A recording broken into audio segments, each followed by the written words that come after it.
Complete Streets is really a multidisciplinary philosophy. It's mostly involves architecture, planning, engineering, and public health comes into play when you're looking at active transportation options. People being able to be physically active in their daily lifestyles, whether they want to walk their neighborhood, ride their bike to work, or to the grocery store to get a gallon of milk, or be able to walk to the bus stop to be able to take mass transit.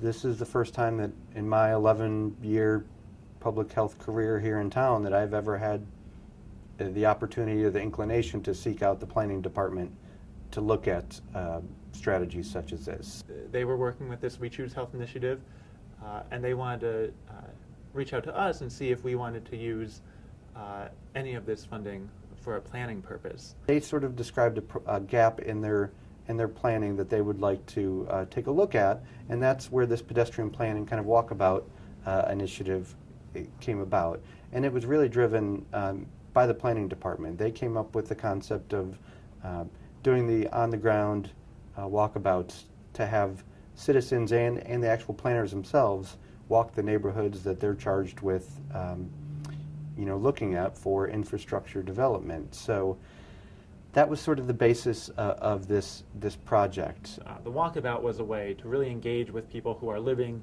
and working and shopping in the various types of neighborhoods that we have. Getting feet on the ground and doing walk audits.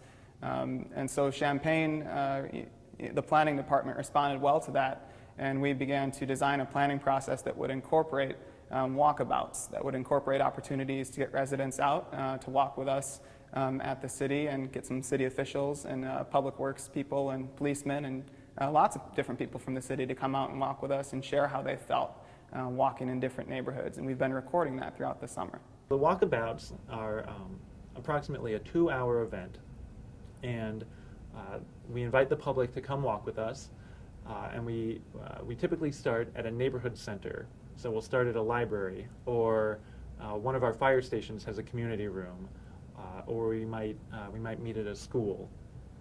So that's kind of a place for people to meet, and we orient them to the walking activity, and we talk a little bit about what the pedestrian plan is and why we're doing it, and what we hope to get out of the plan. And then we go out into the neighborhood and walk. We tell people that we want them to identify what's good about walking in the neighborhood, what's bad about walking in the neighborhood, and what potential improvements they'd like to see. And we visit about 5 or 6 destinations. It's about a 1.5-mile loop. And we come back to that neighborhood center, and we spend time talking about what we saw out there. We ask about facilities, which is the quality and even the existence of sidewalks. Are there sidewalks here? Were they good quality? Were they bad quality? What did you think about the sidewalks? We ask about crossings.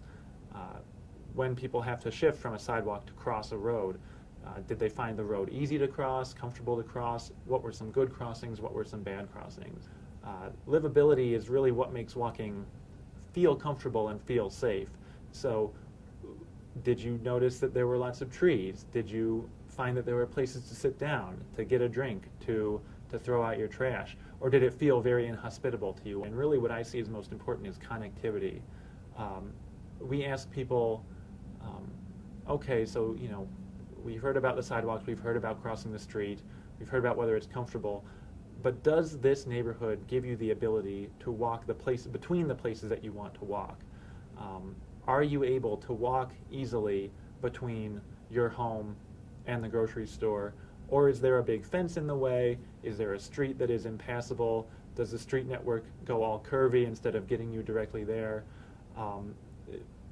Really, those questions are about, is walking useful for you?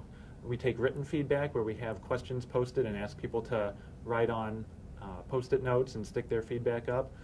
We look at pictures of the neighborhood and take verbal feedback. So we get people out to experience the walking network, and then we get them to come back and give us feedback in a number of different ways. And all the people that have come out on the walkabouts have been extremely insightful, and been able to tell us what their experience has been in the neighborhood in a way that we couldn't have done so, with the planning department alone. One thing that's that was intriguing to me is the feedback that we got from the Garden Hills neighborhood, which is a neighborhood in the northwest of Champaign. It's a neighborhood that was built in the 1950s. And because it was built at that time, back before we required sidewalks, there are no sidewalks in Garden Hills, or there are very few at the very least. So that was all known to us going in. What was new to us when we went and specifically asked them about other things they wanted in their pedestrian system was their need for lighting. Lighting is a big part of walking, of feeling safe when you walk. Especially if you don't have a sidewalk, you want to be visible to cars and to bicycles and to anybody that's in that area, so that you don't get run into, that you can see who's approaching you. And that was really something that wasn't on our radar until we were able to get out and walk with them, and we started getting surveys from them, is that they recognize that sidewalks are difficult. They also recognize that lighting is an issue, and that's maybe a more reachable goal for us here in the short term. I can't wait to see what comes out of this process in terms of the recommendations when we get past this existing conditions phase toward a finished product, toward a product that's going to recommend projects and policies that could have real change and really get people out and feeling safer to walk in their environments. Once this pedestrian plan's complete, part of our Year 2 application is to look at what the users' comments are, what they feel is a priority, again, versus what maybe the planning department thinks is a priority. Maybe there's a really needed sidewalk connection that needs to happen that wouldn't have been on a planner's radar without kind of the feedback and the user level information. Our focus has been primarily access oriented. And in this particular pedestrian plan, that's still a big part of it, but working with public health has also led us to encourage the health aspects of walking. There's a strong correlation between the fact that the easier a place is to walk in and the more enjoyable places to walk in, the easier it is for someone to get out and partake in physical activity. They're walking more instead of driving more.